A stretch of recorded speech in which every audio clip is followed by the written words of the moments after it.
اعوذ باللہ من الشیطان الرجیم بسم اللہ الرحمن الرحیم السلام علیکم۔ آج ہم انشاءاللہ تعالیٰ سورۃ البقرہ کا باقاعدہ آغاز کریں گے۔ سورۃ البقرہ جو کہ ایک مدنی سورت ہے اور اسے قرآن کی طویل ترین سورت ہونے کا اعزاز بھی حاصل ہے۔ اس کا آج ہم آغاز کرتے ہیں۔ بسم اللہ الرحمن الرحیم۔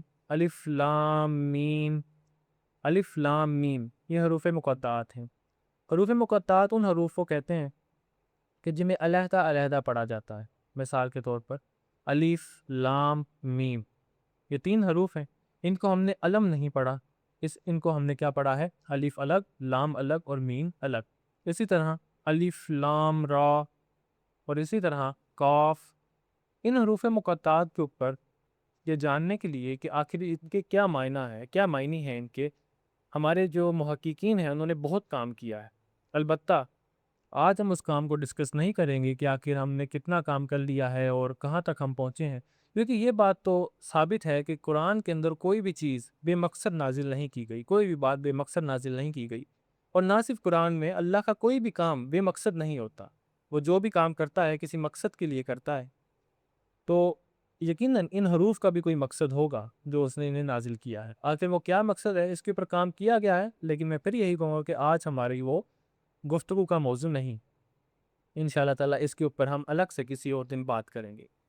ذالک الکتاب لا ریب فیہ، یہ اللہ کی کتاب ہے، یہ ایک کتاب ہے جس میں کوئی شک نہیں ہے۔ کیا معنی اس کے؟ یعنی ایک وہ کتاب ہے جس کے متعلق ہم نے تمہیں پہلے بتا دیا ہے، اس میں کوئی شک نہیں۔ مثلا یہ وہی کتاب ہے جس کے متعلق ہم نے تمہیں پہلے بتایا ہوا تھا، یعنی جس کا ذکر تورات میں تھا، جس کا ذکر زبور میں تھا، جس کا ذکر انجیل میں تھا کہ عنقریب ایک نبی آنے والا ہے، اس کے اوپر ہم ایک کتاب نازل کریں گے، اس کے اوپر ہم ایک کلام نازل کریں گے۔ بس یہ وہی کتاب ہے، یہ وہی کلام ہے جس کا ذکر ہو رہا تھا، اس میں کوئی شک نہیں ہے۔ ایک بات تو یہ ہو گئی۔ دوسرے اس کے معنی یہ ہے کہ یہ ایک ایسی کتاب ہے جس میں کسی طرح کی شک و شبے کی گنجائش نہیں کہ اس میں کیا فلاں بات صحیح لکھی ہے یا فلاں بات غلط لکھی ہے، ایسی کسی طرح کی شک کی گنجائش نہیں۔ یہ 2 معنی اس کے ہو سکتا ہے۔ لا ریب فیہ، اس میں کوئی شک نہیں ہے۔ ھدی للمتقین، ہاں اس میں کوئی شک تو نہیں ہے، لیکن اس کا قطعاً یہ مطلب نہیں کہ سب کے لیے ہدایت ہے۔ اس کا قطعاً یہ مطلب نہیں کہ جو بھی اسے پڑھے گا وہ ہدایت حاصل کرے گا۔ بارش، اس کو ہم ایک مثال سے سمجھتے ہیں، بارش کی مثال سے، کہ جس طرح بارش تو برابر برستی ہے زمین کے اوپر، لیکن کچھ زمینیں ایسی ہوتی ہیں یا کچھ زمین ایک زمین ایسی ہوتی ہے کہ جو اس بارش کو سوکھتی ہے اور اس سے درخت اور سبزہ اگا لیتی ہے۔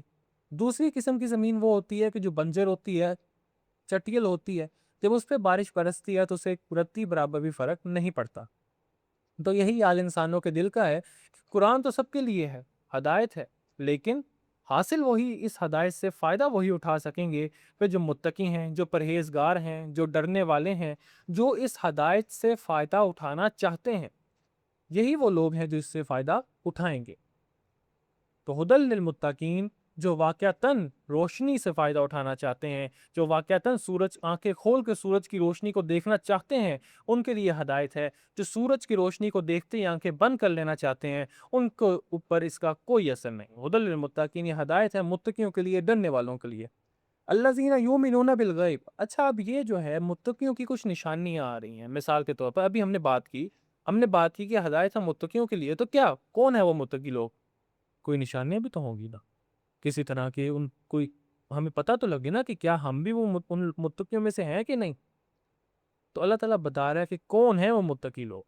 پہلی چیز الذین یؤمنون بالغیب، یہ وہ لوگ ہیں جو ایمان لے کر آتے ہیں غیب پر۔ آپ اسے یہ بھی کہہ سکتے ہیں کہ یہ وہ لوگ ہیں جو انتہائی ذہین ہیں، یعنی وہ اس چیز تک پہنچ جاتے ہیں جس چیز کو ایک عام انسان کی آنکھ نہیں دیکھ سکتی، یہ اس چیز تک بھی پہنچ جاتے ہیں۔ ذہین لوگ ہیں۔ اس کو ایک مثال سے سمجھے، غیب پر ایمان، اب اس چیز کو جس کو آپ دیکھ نہیں سکتے اس پر ایمان لانے سے کیا مراد ہے؟ یہ چیز تھوڑی کنفیوز کر دینے والی ہے۔ آئیے اب انہیں ہم ایک مثال سے سمجھتے ہیں۔ آپ ایک کرسی پہ بیٹھے ہیں، آپ کے سامنے ایک میز ہے، ایک ٹیبل ہے، لکڑی کا بنا ہوا۔ آپ سے پوچھا جاتا ہے یہ ٹیبل کس نے بنایا؟ آپ فوراً کہو گے کہ یہ ایک بڑھائی کا کام ہے، ایک ایسے شخص کا کام ہے کہ جس کو لکڑی کا کام کرنا آتا ہو، جسے آری چلانی آتی ہو، جسے کیل اچھے انداز میں لگانا آتا ہو، کیل ٹھوکنا جسے ہم کہتے ہیں وہ کرنا آتا ہو۔ یہ تمام چیزیں جنہیں آتی ہو، آپ پراپر اس کی تمام کوالٹیز اسے بتا دو گے کہ جس شخص کے اندر یہ کوالٹیز ہیں اور جس کو بڑھائی کہا جاتا ہے، اس نے یہ میز بنائی ہے۔ اب اسی میز کے اوپر ایک شیشے کا گلدان پڑا ہوا ہے جس کے اندر پھول ہیں۔ آپ سے پوچھا جاتا ہے بتاؤ ذرا اس گلدان کو، جو شیشے کا گلدان ہے، کس نے بنایا اسے؟ آپ فوراً کہو گے ایک شیشہ ساز نے بنایا ہے، ایک ایسا شخص جسے شیشے کا کام آتا ہے، جو شیشے کو پگھلانا جانتا ہے، پھر اسے پگھلے ہوئے شیشے کو احتیاط سے باہر نکال کر بھٹی سے اسے ایک خاص شیپ، ایک خاص شکل دینا جانتا ہے۔ تو یہ اس ماہر کا کام ہے، یہ اس شیشہ ساز کا کام ہے۔ آپ فوراً یہ کہیں گے۔ اب میرا آپ سے ایک بنیادی سوال ہے کہ کیا شیشہ ساز وہاں موجود تھا جب آپ نے کہا کہ یہ ایک شیشہ ساز کا کام ہے؟ کیا بڑھئی جس نے وہ ٹیبل بنایا، جس نے وہ میز بنائی، کیا وہ وہاں موجود تھا؟ نہیں، یہ دونوں وہاں موجود نہیں تھے، لیکن وہ دونوں، آپ ان دونوں تک پہنچ گئے۔ کیسے پہنچ گئے؟ آپ ان کی کوالٹیز کو دیکھ کر، آپ نے ان کی بنائی ہوئی چیزوں کو دیکھا اور ان تک پہنچ گئے۔ وہ دونوں غیب میں تھے، یعنی وہ آپ کے سامنے موجود نہیں تھے، وہ کہیں اور موجود تھے، لیکن آپ ان تک پہنچ گئے۔ آپ نے یہ بھی بتا دیا کہ یہ جس نے یہ میز بنائی ہے، اسے آری چلانی بھی آتی ہے، اسے کیل ٹھوکنی بھی آتی ہے، کیل لگانی بھی آتی ہے، اور اسے لکڑی کا کام بہت اچھے انداز میں آتا ہے، یہ بہت ماہر انسان ہے لکڑی کے معاملے میں۔ اور شیشہ ساز کے متعلق آپ نے فوراً بتا دیا کہ یہ شیشے کو پگھلانا بھی جانتا ہے اور شیشے کو ایک انتہائی خوبصورت انداز میں ایک شیپ دینا بھی جانتا ہے۔ آپ نے اس کی کوالٹیز بھی بتا دی، صرف ان کی بنائی ہوئی چیز کو دیکھ کر۔ اسی طرح ایک ذہین انسان خدا تک پہنچ جاتا ہے جب وہ ایک درخت کو دیکھتا ہے، جب وہ پہاڑ کو دیکھتا ہے۔ اسی طرح جب وہ دریا کو دیکھتا ہے، وہ خدا تک پہنچ جاتا ہے۔ وہ جب کائنات کے اوپر غور کرتا ہے، وہ خدا تک پہنچ جاتا ہے۔ یہی وجہ تھی قرآن کے اندر بھی جگہ جگہ کہا گیا ہے کہ اس زمین کو دیکھو، آسمان کو دیکھو، پہاڑ کو دیکھو، ٹھیک ہے، اس سبزے کو دیکھو، اس درخت کو دیکھو۔ کیوں کہا جاتا ہے؟ کیونکہ یہ ذہین لوگ جو ہوتے ہیں وہ ان تمام چیزوں کو دیکھ کے نظر انداز نہیں کرتے۔ سورج ادھر مشرق سے نکل کے مغرب میں غروب ہو رہا ہے، وہ اسے نظر انداز نہیں کریں گے۔ وہ سوچیں گے کہ آخر جس نے اس سورج کو بنا دیا، جو بیج سے درخت بناتا ہے، وہ کون ہوگا اور اس کی کوالٹیز کیسی ہوں۔ تو اس طرح وہ غیب کے معاملات تک پہنچ جاتے ہیں، وہ معاملات جو ہمیں نظر نہیں آ رہے، ویسے ہی جیسے بڑھئی اور شیشہ ساز ہمارے سامنے موجود نہیں تھا، اسی طرح ہم نے خدا کو پہچان لیا جبکہ وہ ہمارے سامنے موجود نہیں تھا، ہم اسے نہیں دیکھ پا رہے تھے۔ تو ایک طرح سے ذہین لوگ ہیں، یہ غیب کے معاملات تک بھی پہنچ جاتے ہیں۔ الذین یؤمنون بالغیب، کہ یہ وہ لوگ ہیں جو ایمان لاتے ہیں غیب پر، وَيُقِيمُونَ الصَّلَاةَ، اور نماز قائم کرتے ہیں۔ اب تم نے خدا کو پہچان لیا، اس کو ایک مثال سے سمجھتے ہیں۔ نماز اتنی ضروری کیوں ہے؟ آپ نے تو حدیث سنی ہوگی اس کی کہ ایک مومن اور مشرک کے درمیان فرق کر دینے والی چیز نماز ہے۔ یعنی اگر نماز پڑھو گے تو مومن ہو، نہیں پڑھو گے تو ڈائریکٹ مشرک ہو، تمہارا اسلام سے کوئی تعلق نہیں۔ صحابہ فرماتے ہیں ہم کسی شخص کو مشرک نہیں تھا سمجھتے سوائے اس شخص کے جو نماز نہیں تھا پڑھتا۔ تو نماز کو اتنا ضروری کیوں قرار دیا گیا ہے کہ آپ نے بس آنا ہے اور کچھ رکعت میں آپ نے عربی کے کچھ الفاظ دہرانے ہیں؟ آخر اس کا اتنا ضروری کیوں ہے یہ؟ اس کو ایک مثال سے سمجھتے ہیں۔ ایک مثال آپ کو دیتے ہیں۔ آپ نے ایک کمپنی جوائن کی، آپ نے ایک آرگنائزیشن جوائن کی۔ اب اس آرگنائزیشن کے اندر ایک میٹنگ بلائی جاتی ہے۔ ظاہر بات ہے میٹنگ آپ کو پتہ ہے کتنی ضروری ہوتی ہے کسی بھی آرگنائزیشن اور کسی بھی کمپنی کی، کہ وہاں پہ جب کیوں ضروری ہوتی ہے کہ وہاں پہ لوگوں کو بلایا جاتا ہے، جتنے بھی ورکرز ہیں انہیں بلایا جاتا ہے کہ وہاں پہ بیٹھیں اور پھر ڈیسائیڈ کریں کہ ہم اس آرگنائزیشن کو کیسے چلائیں گے۔ ورکر کچھ دعوے کرتے ہیں کہ سر ہم یہ کام کر دیں گے، ہم یہ بھی کام کر دیں گے، اور پھر آگے سے جو باس ہے وہ بھی آگے سے کوئی دعوے کرتا ہے کہ میں تمہیں پھر یہ دوں گا، میں تمہیں پھر یہ دوں گا، اور میٹنگ ختم ہوتی ہے اور پھر آگے سے فردر آگے جو معاملات ہیں وہ ان کو ڈیل کیا جاتا ہے جو میٹنگ میں ڈیسائیڈ ہوئے ہوتے ہیں۔ اب سپوز کریں میٹنگ ہی نہیں ہو رہی، تو کیا آرگنائزیشن چل پائے گی؟ نہیں چل پائے گی۔ بھائی کیوں نہیں چل پائے گی؟ کیونکہ کوئی چیز ڈیسائیڈ ہی نہیں ہو رہی، ہر بندہ بے لگام خود اپنے مرضی سے جو چاہ رہا ہے وہ کر رہا ہے، تو اس طرح تو آرگنائزیشن تباہ ہو جائے گی۔ اب اسی مثال کو اب ایک اور اینگل سے سمجھتے ہیں۔ میٹنگ بلائی جاتی ہے، ایک شخص نہیں آتا اور وہ اپنی مرضی سے کام کر رہا ہے، ٹھیک ہے۔ میٹنگ میں ڈیسائیڈ ہوا ہے کہ بھئی آپ نے فلاں کام کرنا ہے، اور وہ جا کے اس تک وہ بات پہنچی نہیں اور وہ غلط کام کیے جا رہا ہے، ٹھیک ہے۔ میٹنگ میں ڈیسائیڈ ہوا ہے کہ مثال کے طور پر ہم ایک مثال لے لیتے ہیں کہ آپ نے ایک پریزنٹیشن تیار کرنی ہے، ٹھیک ہے۔ آپ نے ڈینگی فیور جو ہے اس کے اوپر ایک پریزنٹیشن تیار کرنی ہے، ٹھیک ہے، اور وہ بندہ ادھر وہ میٹنگ میں آیا نہیں ہے اور وہ ادھر بیٹھا جو سا ہے کوئی اور ہی کام کیے جا رہا ہے۔ نتیجتاً کیا ہو رہا ہے؟ وہ کوئی ایسا کام کر دیتا ہے جو آرگنائزیشن کے لیے خطرناک ثابت ہوتا ہے اور نتیجتاً آرگنائزیشن کو نقصان پہنچتا ہے۔ پھر میٹنگ بلائی جاتی ہے وہ پھر نہیں آتا، پھر بلائی جاتی پھر نہیں آتا، تو نتیجہ جناب کیا کہیں گے؟ آپ کہیں گے بھائی نکل جاؤ یہاں سے، بھائی ہم جو پلاننگ کر رہے ہیں تم اس میں شامل نہیں ہو رہے، تو تم ادھر کر کیا رہے ہو؟ یہی اسلام کا حال ہے کہ دن میں 5 مرتبہ میٹنگ بلائی جاتی ہے اللہ کے ساتھ، جس میں انسان جو آدمی ہے، جو مسلمان ہے، وہ کھڑا ہوتا ہے، کھڑا ہو کے کیا کہتا ہے؟ وہ پہلے تو اللہ کی تعریف کرتا ہے، الحمدللہ رب العالمین الرحمن الرحیم مالک یوم الدین، پھر وہ وعدے کرتا ہے، پھر وہ کچھ دعوے کرتا ہے۔ وہ کیا دعوے کرتا ہے؟ ایاک نعبد و ایاک نستعین، میں تیری عبادت کرتا تھا اور تیری عبادت کرتا رہوں گا۔ پھر وہ کہتا ہے کہ میں تجھی سے مدد مانگتا ہوں اور تجھی سے مدد مانگتا رہوں گا۔ وہ یہ دعوے کرتا ہے اور ان دعووں کے بعد وہ دعائیں کرتا ہے، اہدنا الصراط المستقیم، مجھے سیدھا راستہ دکھا دے، راستہ ان لوگوں کا جس پہ تو نے عنایت کی، جن پر تو نے انعام کیا، نہ کہ ان لوگوں کا جن پہ تیرا غضب ہوا۔ وہ یہ سے دعائیں کرتا ہے کہ ساری باتیں ہوتی ہیں اللہ کے ساتھ، پھر اللہ بھی ان ریٹرن آپ سے وعدے کرتا ہے کہ جو تو نے مانگا میں تجھے دوں گا۔ تو یہ پوری کنورزیشن ہے جو شروع ہوتی ہے، اور جو کہ اللہ اکبر کہنے سے شروع ہوتی ہے اور السلام علیکم ورحمۃ اللہ کہنے تک چلتی رہتی ہے، ٹھیک ہے؟ یہ کسی دن موقع ہوا تو ہم یہ حدیث بھی آپ کو سنائیں گے کہ جس میں یہ واضح اللہ تعالیٰ حدیث قدسی ہے کہ جب میرا بندہ کہتا ہے الحمدللہ رب العالمین، تو اللہ آگے سے جواب دیتا ہے، پھر بندہ کہتا ہے الرحمن الرحیم، پھر اللہ آگے سے جواب دیتا۔ تو یہ کنورزیشن ہے، ایک میٹنگ ہے جس میں ایک بندہ اپنے اللہ سے یہ کہتا ہے کہ یا اللہ میں فلاں فلاں کام کروں گا، مطلب میں تیری عبادت کروں گا، تجھے سے مدد مانگوں گا، اور ان ریٹرن تم نے کیا مجھے دینا ہے؟ تم نے مجھے سیدھا راستہ دکھا دینا ہے، میری مدد کرنی ہے کہ میں یہ کام کر لوں۔ تو ایک میٹنگ ہے، اگر کوئی بندہ میٹنگ ہی اٹینڈ نہیں کر رہا اور وہ اپنی مرضی سے بے لگام جانور کی طرح جدھر چاہتا ہے منہ مارتا ہے، اس کے نتیجے میں کیا ہو؟ پھر وہ مسلمان رہے گا؟ نہیں بھی، پھر ہم اسے اس آرگنائزیشن سے باہر نکال دیں گے کہ بھئی تم وہ کام کر ہی نہیں رہے جس کام کے لیے آرگنائزیشن جو مسلمان ہونا ہے، مسلم بنائے گئے ہیں، تم تو وہ کام کر نہیں رہے، تو تمہیں نکال دیا جائے گا باہر۔ مجھے امید ہے کہ اس مثال سے آپ کو یہاں تک تو سمجھ آ گئی ہوگی وَيُقِيمُونَ الصَّلَاةَ کہ وہ نماز قائم کرتے ہیں، وَمِمَّا رَزَقْنَاهُمْ يُنْفِقُونَ اور ہم نے جو انہیں رزق عطا کیا ہے اس میں سے خرچ کرتے ہیں۔ رزق کیا ہوتا ہے؟ یاد رکھیں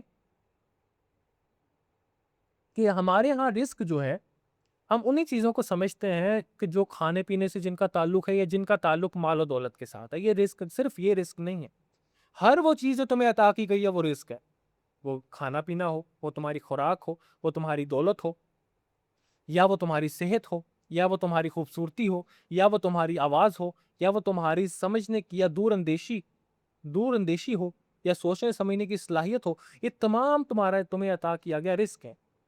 اب نیک لوگ کیا کرتے ہیں، متقی لوگ کیا کرتے ہیں، ڈرنے والے لوگ کیا کرتے ہیں کہ وہ اس رزق کو اللہ کے راہ میں خرچ کرتے ہیں۔ اللہ نے تمہیں بولنے کی صلاحیت دی ہے تو تم اسے اللہ کے راہ میں خرچ کرو، لوگوں کو ہدایت کی طرف بلاؤ، اور اگر اللہ نے تمہیں سوچنے سمجھنے کی طاقت دی ہے تو تم سوچو اور حق تک پہنچنے کی کوشش کرو۔ اگر اللہ نے تمہیں مال دیا ہے تو اسے اللہ کے راستے میں خرچ کرو۔ تو یہ کیا کرتے ہیں؟ یہ رزق جو اللہ نے انہیں عطا کیا ہے اسے خرچ کرتے ہیں، نہ کہ اور اللہ کے راستے میں خرچ کرتے ہیں، نہ کہ تمہیں خوبصورت آواز ملی، اس کا قطعاً یہ مطلب نہیں کہ تم موسیقی کی طرف جاؤ اور ایسی کام کرو جو کہ انسانوں کے اندر برائی اور فساد کو جنم دے۔ اسی طرح اگر اللہ نے آپ کو طاقت دی ہے تو اس کا بھی درست استعمال کرو۔ اور یہ نشانی کیا ہے؟ وَالَّذِينَ يُؤْمِنُونَ بِمَا أُنزِلَ إِلَيْكَ اور وہ جو ایمان لاتے ہیں اس پہ جو نازل کیا گیا ہے تم پر، یعنی محمد صلی اللہ علیہ وآلہ وسلم، جو چیز تم پر نازل کی گئی ہے یعنی یہ قرآن، یہ اس پر ایمان لے کر آتے ہیں۔ ایمان سے کیا مراد ہے؟ کہ وہ دل و جان سے تسلیم کرتے ہیں کہ قرآن حق ہے، اور اب جو بھی ہو، ہمارا دل جو بھی کہے، ہماری خواہشات نفس ہمیں جو بھی کہیں، ہم نے بس خدا کی بات ماننی ہے، اس قرآن کی بات ماننی ہے۔ وہ اس کو پر ایمان لے کے آتے ہیں۔ ان کا دل کہتا رہے ہمیں شراب پینی ہے، مزہ آئے گا، لیکن وہ کہیں گے نہیں، ہم نہیں پیے۔ ان کے بچے ان کے سامنے بھوک سے بلک رہے ہیں اور اسے لگتا ہے کہ عنقریب یہ مارے جائیں گے بھوک کی وجہ سے، لیکن وہ حرام کی طرف نہیں جا رہا۔ البتہ اس سچویشن میں یہ ہے کہ اگر تم اتنی چیز جو سا ہے وہ گناہ، جب تمہاری موت اور زندگی کا معاملہ ہو جائے کہ تم اتنا غلط کام کر سکتے ہو کہ تم زندہ بچ جاؤ۔ مثال کے طور پر اگر زندگی و موت کا معاملہ ہو گیا تو اس دوران تم اگر چھوٹی موٹی کوئی چوری کر بھی لیتے ہو تو اس میں کوئی ملاحظہ نہیں ہے اتنا، لیکن بہتر ہے کہ اسے بچا جائے۔ خیر یہ ایک الگ معاملہ ہے۔ تو یہ وہ کون لوگ ہوتے ہیں کہ جو ایمان لے کر آتے ہیں اللہ پر کہ بھئی شراب پینے کا دل کر رہا ہے میں نہیں پیوں گا، رشوت لینے کا دل کر رہا ہے میں نہیں کروں گا، زنا کرنے کا دل کر رہا ہے میں نہیں کروں گا. یہ ہیں وہ لوگ. ٹھیک ہے, اگلی نشانی کیا ہے کہ جو تم پر ہم نے نازل کیا اس پر ایمان لے کر آتے ہیں. وما انزل من قبل, اور جو تم سے پہلے نازل کیا گیا, تورات, زبور, انجیل, یہ بھی تو کتابیں ہیں نا. آپ کو پتہ ہے کہ انسانیت کے اندر مذہب کی بنیاد پہ جو تاریخی فساد برپا ہوا ہے وہ کس وجہ سے ہوا ہے کہ ایک نبی کی امت دوسرے نبی کی امت کی کتاب پر یا اس نبی پر یقین نہیں تھی کرتی یا اس کو برا سمجھتی تھی. جیسے یہودیوں نے عیسیٰ علیہ السلام کو سمجھا, ایسا ہی ہے نا. یہودیوں اور عیسائیوں کے اندر کیوں اتنی لڑائی ہے؟ اس کی وجہ یہ ہے کہ عیسائی یہ سمجھتے ہیں کہ ان یہودیوں نے ہمارے خدا کو مار ڈالا, معاذ اللہ. وہ عیسیٰ علیہ السلام کو اپنا خدا سمجھتے ہیں. ٹھیک ہے, اور اس یہودیوں کے قریب جو عیسیٰ علیہ السلام ہے وہ ایک ایسی عورت سے پیدا ہوئے ہیں کہ جس کے ساتھ کسی غیر مرد نے معاذ اللہ ثم معاذ اللہ مشابہت کی. تو یہ ساری چیزیں نا, تو یہ کیوں اتنا فساد برپا ہوا انسانیت کے اندر یہودی اور عیسائیوں؟ کیوں؟ کیونکہ یہ ایک دوسرے کی نبیوں اور کتابوں پر جو دونوں حق تھے, عیسیٰ بھی حق تھے, موسیٰ بھی حق تھے, تورات بھی حق تھی, اور زبور و انجیل بھی حق تھی. یہ سب حق کتابیں تھیں, لیکن کیوں لڑائی برپا ہوئی کہ یہ ایک دوسرے کے نبی کو ماننے کے لیے تیار نہیں تھے. تو مسلمانوں کے اندر یہ چیز ختم کر دی گئی اور کہہ دیا گیا کہ ہر نبی کی کتاب پر ایمان لے کر آنا ہے. تو اگلی نشانی کیا ہے؟ وما انزل من قبلک, کہ یہ وہ لوگ ہیں جو کہ ایمان لے کر آتے ہیں ان کتابوں پر جو تم سے پہلے نازل کیا ہے, تم سے پہلے نازل کی ہوئی ہیں محمد صلی اللہ علیہ وسلم. اگلی نشانی وبالآخرات ہم یوقنون, اور یہ آخرت پر یقین رکھتے ہیں. اب آخرت پہ یقین رکھنے کا کیا معاملہ ہے ابھی؟ اس کو بھی ایک مثال سے سمجھتے ہیں. ایک شخص ہے, ایک بچہ, ایک اسٹوڈنٹ جو ایگزامینیشن سینٹر میں بیٹھا ہوا ہے, ایگزام لکھ رہا ہے. اب اسے پتا ہے کہ ایک وقت آئے گا جب اسی ایگزام کا رزلٹ میرے سامنے آنا ہے اور اس رزلٹ کی بیس پہ ڈیسائیڈ ہونا ہے کہ میں نے کدھر جانا ہے. کسی اچھی یونیورسٹی میں داخلہ ہوگا یا کسی کالج میں داخلہ ہوگا, کسی اچھی ڈگری میں جاؤں گا یا کسی چھوٹی موٹی ڈگری میں جاؤں گا, یا کسی باہر ریڈی یا رکشہ لگاؤں گا یا چلاؤں گا. اسے پتہ ہے اس چیز کا کہ ایک دن یہ رزلٹ آ جانا ہے. اب اس شخص کی کیفیت کا آپ کو پتہ ہے کیا ہو؟ یہ سارا ٹائم اپنے ایگزام پہ فوکس کرے گا, یہ سارا ٹائم یہ دیکھنے کی کوشش کرے گا کہ کہیں میرا ایک منٹ بھی ضائع نہ ہو جائے. وہ فوری طور پہ لکھے گا, اور وہ بالکل بھی اپنا وقت ادھر ادھر دیکھنے میں ضائع نہیں کرے گا یا شرارتیں کرنے میں ضائع نہیں کرے گا. اسے پتہ ہے کہ میں جب تک اس ایگزامینیشن سینٹر میں ہوں مجھے ایک سیکنڈ ضائع نہیں کرنا, اور وہ پوری کوشش کرے گا کہ میرا اچھا رزلٹ, کیونکہ اسے یقین ہے کہ میرا رزلٹ آنے والا ہے, میرا رزلٹ آنا ہے. اسی کے برعکس ایک ایسا اسٹوڈنٹ ہے جسے یقین ہی نہیں ہے کہ میرا رزلٹ آنا ہے. ٹھیک ہے, اسے لگ رہا ہے کہ شاید یار یہ پیپر چیک ہوں گے بھی کہ نہیں ہوں گے, یا پتہ نہیں کوئی حادثہ پیش آ جائے گا, واللہ عالم. اسی یقین ہی نہیں ہے. اس کا نتیجہ کیا ہوگا کہ وہ ایگزامینیشن سینٹر میں انتہائی ریلیکس بیٹھا ہوگا. وہ کبھی کسی کو شرارت کر رہا ہوگا, کبھی کسی کے ساتھ شرارت, وہ کبھی پینسل منہ میں دبا کے آرام سے کھیل رہا ہوگا. تو یہ ساری چیزیں یہ ایک انتہائی نان سیریس بیہیویئر ہوگا. تو یاد رکھیں یہ جو ایک آپ نے, اسی طرح ہم اس دنیا میں بھی ایگزام دینے آئے ہیں. اب جب تک ہمیں اس چیز کا یقین ہی نہیں ہوگا کہ بھئی ہم نے ایک دن جا کے اس ایگزام کا رزلٹ ہمارے سامنے آنے والا ہے, اس کی بیس پہ جنت و جہنم ملنے والی ہے, جب تک اس کا یقین نہیں ہوگا تب تک ہم لوگ کیسے اچھے اعمال کر سکتے ہیں؟ ٹھیک ہے, یہ جو یقین ہے نا کہ رزلٹ آنے کا یقین جو ہے, یہ انسان کو انسان بنا کے رکھتا ہے. ٹھیک ہے, جس انسان کو پتا ہے نا کہ میں نے ایک دن اللہ کے سامنے پیش ہونا ہے, اس سے کوئی گناہ ہو بھی جائے تو وہ روتا ہے اور توبہ کرتا ہے اور وہ بچنے کی کوشش کرتا ہے. اور ایک انسان جسے لگتا ہے کہ بس یہ دنیا یہی ختم ہو جائے گی, جو ہے وہ یہی ہے, تو وہ گناہ بھی کرے گا, وہ قتل بھی کرے گا, زنا بھی کرے گا, جون سا ہے شرابیں بھی پیے گا, وہ ہر برا کام کرے گا. اور اسے کیا فرق پڑے بھائی اچھائی اور برائی سے؟ ٹھیک ہے نا. تو یقین, آخرت پہ یقین بہت ضروری چیز ہے. وبالآخرات ہم یوقنون, اور وہ آخرت پر یقین رکھتے ہیں. اچھا, یہ نشانیاں جو ہیں ان کے متعلق جن لوگوں میں یہ نشانیاں موجود ہیں, اب اللہ تعالیٰ کیا فرما رہا ہے؟ اولئک علی ھدی من ربہم واولئک ھم المفلحون. یہی لوگ ہیں جو ہدایت پر ہیں ان کے رب کی طرف سے, اور یہی ہیں وہ جو فلاح پانے والے. یعنی اب مسلمانوں کو ایک فریم دے دیا گیا ہے کہ مسلمانوں جو ایمان کے دعوے دار ہو, اگر تم دیکھنا چاہتے ہو کہ کیا تم اس چیز کے اوپر پورا اتر رہے ہو جو ہم نے نازل کی ہے, تو یہ تمہارے سامنے فریم ہے. بچپن میں آپ نے دیکھا ہوگا, عموماً آپ سب نے ہی, ایک کلے آتی تھی, اس کو ہم مختلف شیپس ہوتی تھی ہمارے پاس, ہم اس کلے کو دباتے تھے اور اس شیپ کے اندر فٹ کرنے کی کوشش کرتے تھے. ایک سٹار شیپ تھی، سرکل تھی، اسکوئر اور ٹرائنگل، اس طرح کی شیپس ہوتی تھی اور پھر نتیجتاً وہی شکل ہمارے سامنے بن کر آتی تھی. تو یہ متقیوں کی اللہ تعالیٰ نے ایک سانچہ، متقی لوگوں کا ایک سانچہ آپ کے سامنے رکھ دیا ہے کہ بھائی تم لوگ دیکھنا چاہتے ہو کہ تم متقی ہو کہ نہیں، اپنے آپ کو اس شیپ کے اندر فٹ کر کے دیکھ لو. اگر تو فٹ ہو رہے ہو تو مبارک ہو. کیا مبارک ہو؟ اولئک علی ھدی من ربہم واولئک ھم المفلحون، کہ تم ہی لوگ ہدایت پر ہو گئے اور فلاح پانے والے ہو بھائی. لیکن اگر تم فٹ نہیں ہو رہے تو پھر فٹ کرنے کی کوشش کرو. تو یہ ایک آپ بھی ایک کلے مٹی کے بنے ہوئے نا، تو خود کو سانچے میں فٹ کرو. اگر آپ حد سے بڑھ گئے ہو تو اپنی ایکسٹینشنز کو کاٹو. تو یہ تھی متقیوں کی نشانیاں. آگے کیا بات آ رہی ہے؟ ان الذین کفروا، بے شک وہ لوگ جنہوں نے کفر کیا، جنہوں نے بات ماننے سے انکار کیا. سواء علیہم انذرتہم، یکساں ہے ان کے لیے کہ تم ان کو خبردار کرو. ام لم تنذرہم لا یؤمنون، یا تم انہیں نہ خبردار کرو.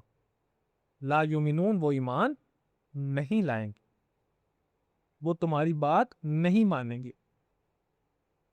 اب سوچنے کی بات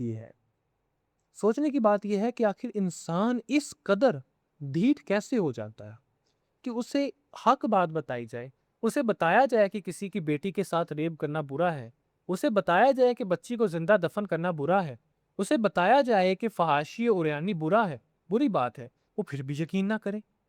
اس کے لیے انسان کی جان لینا ایسے ہی آسان ہو جیسے اس نے کیڑی کو پاؤں کے نیچے مچل دیا. آخر انسان اتنا ڈھیٹ کیسے ہو سکتا ہے؟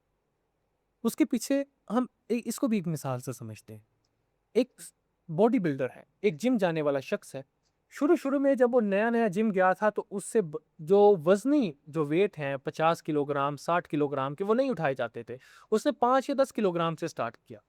آہستہ آہستہ ایک وقت آیا جب اس نے 50 کلو گرام 50 کلو گرام تک کا بھی 50 کلو تک کا بھی ویٹ اٹھا لیا. یہ کیوں ہوا؟ یاد رکھیں کہ انسانی باڈی، جو انسانی جسم ہے نا، اس کے اندر ایک بڑی خوبصورت اللہ تعالیٰ نے صلاحیت رکھی ہے کہ وہ خود کو اڈیپٹ کرتی ہے، وہ خود کو عادی بنا لے. جس طرح کی کنڈیشن میں آپ اسے رکھو گے وہ اپنے آپ کو ویسا عادی بنا لے گی. ٹھیک ہے نا؟ آپ سخت سے سخت ترین صحرا میں چلے جاؤ، آپ کی باڈی خود کو اس طرح بنا لے گی، صحرا میں رہنے والا بنا لے گی. آپ کسی جنگل میں چلے جاؤ، آہستہ آہستہ آپ کی باڈی اس طرح ڈیولپ ہو جائے گی کہ آپ جنگل میں رہ سکو. یہ بڑی خوبصورت چیز ہے. اسے ہم اڈیپٹیشن کہتے ہیں کہ خود کو اڈیپٹ کر لیا اس کی باڈی نے. اسی طرح گناہوں کا اور اچھائیوں کا اور برائیوں کا معاملہ ہے. ایک شخص جو اچھائی کرنے کی کوشش کر رہا ہے، اس کی باڈی خود کو اڈیپٹ کرتی چلی جائے گی. شروع میں ہو سکتا ہے اس کے لیے اچھائی کرنا مشکل ہو، لیکن وقتاً فوقتاً اس کی باڈی خود کو اڈیپٹ کرتی چلی جائے گی اور نتیجتاً اس کے لیے اچھائی بہت ایزی ہو جائے گی، وہ بہت آسانی سے اچھا کام کر لے گا. ٹھیک ہے؟ مثال کے طور پہ آپ نماز پڑھنا چاہتے ہو، شروع میں نماز پڑھنا ہو سکتا ہے تھوڑا مشکل ہو، لیکن وقت کے ساتھ ساتھ صبح فجر کے ٹائم اٹھنا، وضو کرنا، چاہے وہ ٹھنڈا پانی کیوں نہ ہو، اور پھر آگے مسجد میں کھڑے ہونا، یہ آپ کو فیل بھی نہیں ہوگا. کیوں؟ کیونکہ آپ کی باڈی خود کو اڈیپٹ کر چکی ہو، آپ کی باڈی اس کی عادی بن چکی ہوگی. اسی طرح برائی کا معاملہ ہے. ایک شخص جو برائی کی طرف چلے جا رہا ہے تو اس کی باڈی خود کو اڈیپٹ کر رہی ہے، اس کی باڈی خود کو عادی بنا رہی ہے اس برائی کا. اس کے نتیجے میں کیا ہوگا؟ اس کے نتیجے میں یہ ہوگا کہ وہ ڈھیٹ انسان ہو جائے گا، اس کے اوپر اچھائی کا کوئی اثر نہیں ہوگا. ٹھیک ہے؟ یہ اس میں جو میں نے پہلے مثال دیا آپ کو، اسی سے سمجھ لیں کہ ایک بندہ جو 60 کلو وزن اٹھا پا رہا ہے، اس کو آپ کہو کہ بھئی یہ 5 کلو کا وزن، اس سے تو کچھ لگے گا بھی نہیں، ہوگا چھوڑو اسے.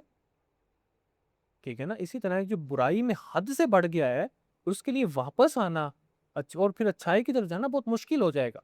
تو یہ ڈھیٹ پن آ جاتا ہے انسان کے اندر. پھر اللہ تعالیٰ ان کے لیے کہتا ہے کہ تم انہیں خبردار کرو یا نہ کرو، یہ بات نہیں مانیں گے اب تمہاری. کیوں؟ کیونکہ اب ان کی باڈی نے خود کو ایسا اڈیپٹ کر لیا ہوا ہے کہ یہ بات نہیں مانتے. تو اب اللہ تعالیٰ خود اس زمرے میں اب اللہ تعالیٰ اس کو کس طرح بیان کرتا ہے؟ اللہ تعالیٰ کیا کہتا ہے؟ ختم اللہ علی قلوبہم، اللہ نے ان کے دلوں پر مہر لگا دی. اب ان کے دل بات کو نہیں سمجھیں گے. ٹھیک ہے؟ اب انہیں جتنا مرضی کہتے رہو کہ بھئی بچیوں کو زندہ دفن کرنا بری بات ہے، یہ نہیں سمجھیں گے. آپ انہیں جتنا مرضی کہتے رہو کہ مرد و عورت کا اختلاط ہونا اور پھر ان کو آپس میں ناچنا گانا یہ بری بات ہے، ان کے قریب انہیں لگے گا کہ یہ پاگل آ گیا ہمارے پاس، بھئی کیا باتیں کر رہا ہے. کیا ہوگا اگر ہم نے کسی عورت کے ساتھ مل کر ہم نے کوئی ڈانس کر لیا یا کوئی پارٹی میں چلے گئے؟ اس میں کیا فرق پڑتا ہے؟ نامحرم تھی، عورت ہے، انسان ہے، پھر کیا ہوا؟ ان کے لیے انتہائی نارملائز ہو چکا ہے. ان کے لیے باڈی نے اڈاپٹ کر لیا ہے اس چیز کو. اس لیے انہیں فرق ہی نہیں پڑ رہا اس چیز سے. انہیں آپ کہتے ہیں کہ بھئی شراب پینا بری بات ہے, انہیں آپ کہتے ہیں کسی کو قتل کرنا بری بات ہے, انہیں اس سے کوئی فرق نہیں پڑے گا, کیونکہ ان کی باڈی اڈیپٹ, ان کے دل پہ مہر لگ چکی ہے. ختم اللہ علی قلوبہم, ان کے دلوں پر مہر لگا دی گئی ہے, وعلی سمعہم, اور ان کے کانوں پر, یعنی وہ سن بھی نہیں سکتے. ٹھیک ہے, آپ نے دیکھا ہوگا اکثر اوقات کہ وہ لوگ جنہیں ہم جو برائی کے اتنے عادی ہو چکے ہوتے ہیں, انہیں آپ بات کرو گی اچھائی کی, انہیں وہ ایسا محسوس ہوتا ہے جیسے انہیں کراہت ہو رہی ہے اس بات سے. وہ دوڑنے کی کوشش کرتے ہیں, اٹھو یار یہاں سے جاؤ, جا کے کوئی سانگ سنو, کوئی اس طرح کی چیز سے سنو, یہ اچھائی کی کام نہیں. اب یہ سن بھی نہیں سکتے. وَعَلَىٰ أَبْصَارِهِمْ غِشَاوَةٌ, اور ان کی آنکھوں پر پردہ پڑ چکا ہے. انہیں برائی نظر نہیں آ رہی, انہیں نہیں پتا لگ رہا کہ ہمارے جیسا ایک عام انسان جب کسی انسان کے گلے پہ چھری پھیرے گا تو ہم لرز اٹھیں گے. اگر ہم نہ بھی پھیرے, اب کسی کو پھیرتا ہوا دیکھ لیں, ہم لرز اٹھیں گے. کئی کئی ہو سکتا ہے کئی کئی دن تک ہمیں نیند نہ آئے. لیکن یہ وہ لوگ ہیں کہ جن کی آنکھوں پہ پردہ ڈل چکا ہے, انہیں کوئی فرق نہیں, یہ لطف اندوز ہوتے ہیں اس چیز سے. مار دو, کیا فرق پڑتا. تو ان کی آنکھوں پر پردہ ڈل چکا ہے. وَلَهُمْ عَذَابٌ عَظِيمٌ, اور ان کے لیے بہت سخت عذاب ہے, عذاب عظیم ہے. انہوں نے اپنے آپ کو, دیکھیں اللہ نے تو چوائس دی تھی نا آپ کو, کہ آپ اپنی باڈی کو اچھائی کی طرف لے جاؤ اور وہ اڈاپٹ ہو جائے گی, آپ اچھائی کر لو گے. آپ یہ برائی کی طرف لے جاؤ, آپ کے پاس 50-50 چوائس تھی. لیکن آپ نے غلط راستہ چنا, جس کے نتیجے میں آپ نے ظلم و بربریت کی مثال قائم کی. اب اس کا نتیجہ اچھا نہیں ہوگا. اس کا نتیجہ کیا ہوگا؟ عذاب عظیم, بہت سخت عذاب, بہت سخت عذاب, بہت عظیم عذاب. اللہ تعالیٰ ہمارا شمار نیک لوگوں میں کرے, متقیوں میں کرے, اور ہمیں سمجھنے کی توفیق عطا فرمائے کہ آخر متقی لوگ ہوتے کون.